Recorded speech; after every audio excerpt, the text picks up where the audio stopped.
Aho, I'm doing some experimenting with Go Live, and I have an astrologer I believe she's in Norway, wanted to do a reading with me that I want to share.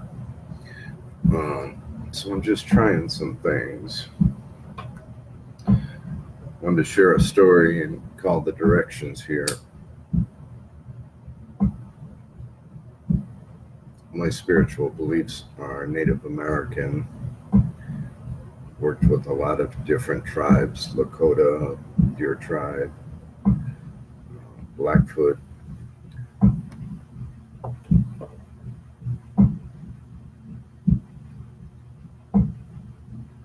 Sage is something to clear the air, clear you, get you grounded.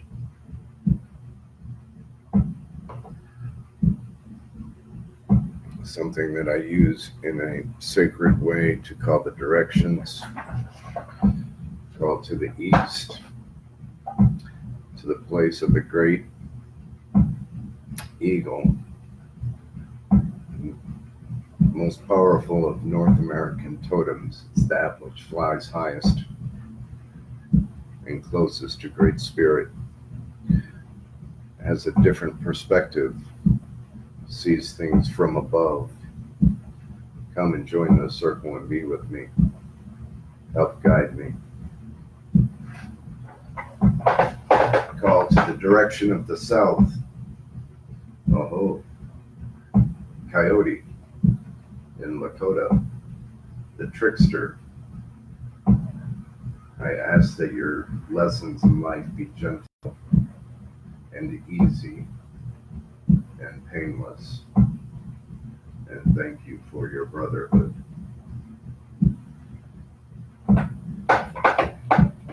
Call to the direction of the west, the place of the great bear, the pineal gland, the place of meditation, of peace, of hibernation, of going inward to know that your answers are within. Please be with me in all your power and grace and simplicity, and help guide me.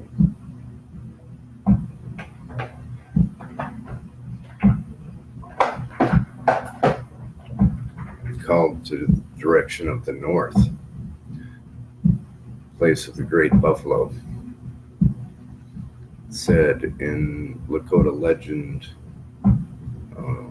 that buffalo appeared to the people as a woman and brought to them both pieces of the peace pipe, the masculine and the feminine, and that those joined together with the use of tobacco, that their prayers would be brought to Great Spirit on the smoke, and the intention while smoking a peace pipe. Buffalo was a great servant of the native people.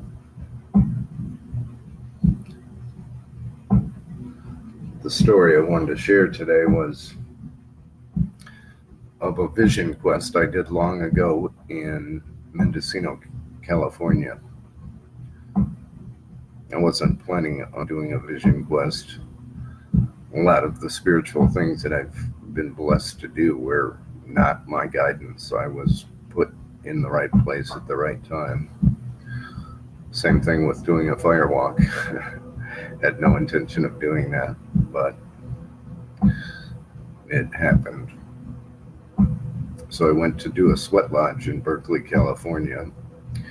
And as I walked in the door, the elder said, this is a calling today for those who need and are ready for a vision quest. I was like, oh shit. I just wanted a sweat lodge. But that rang true with me that it was time. And a vision quest is you go off into the mountain and you are supported by the tribe, and you have no food and no water for 4 days, and you have a peace pipe, and you pray, and you listen. Being that at the time I was the oldest in the circle, other than the medicine man leading it, I was given the choice of which spot I would like. And I chose the spot that was high up in the cavern overlooking this amazing, amazing tree. I can't remember the type. It wasn't a redwood. I think it was I'm not sure of the tree. But was interesting about this tree was the whole inside, the whole guts of it, the heart of it, was completely missing. At one point during the ceremony, I prayed with the tree and asked its permission to go inside of it.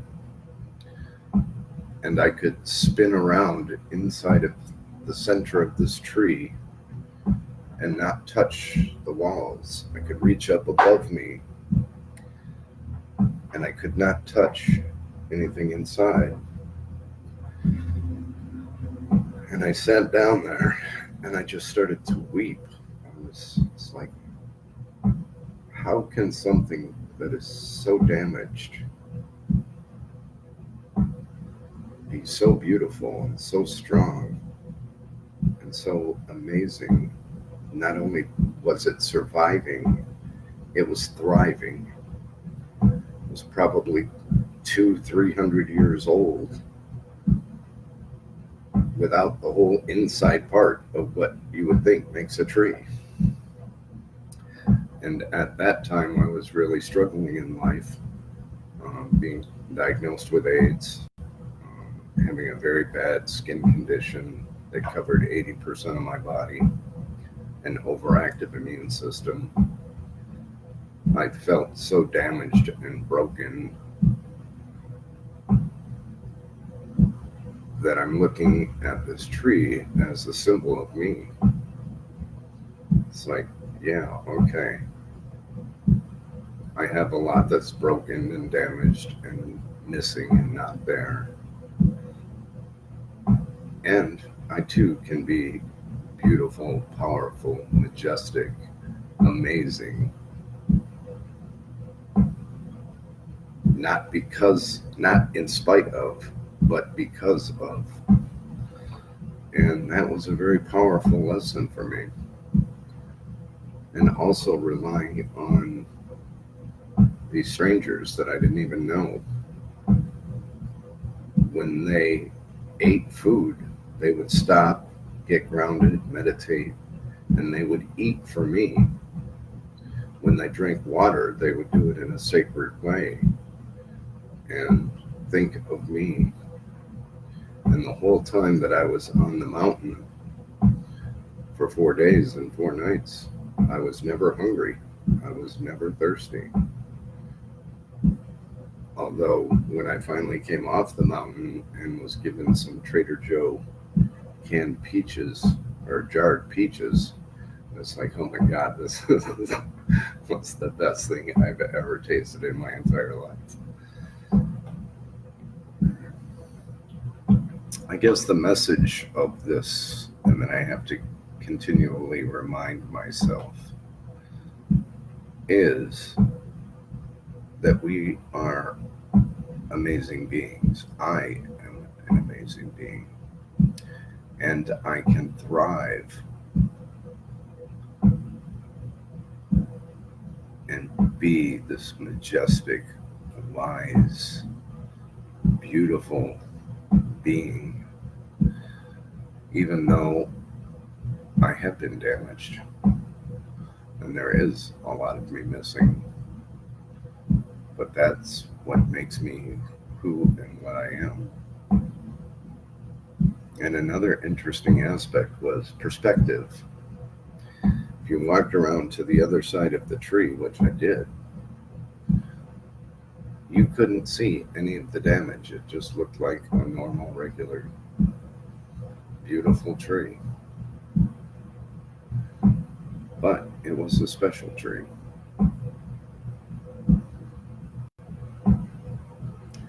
I hope this inspires someone sometime. Feel free to reach me if you need to talk. My native name is Spiraling Fox. Aho, and be blessed today.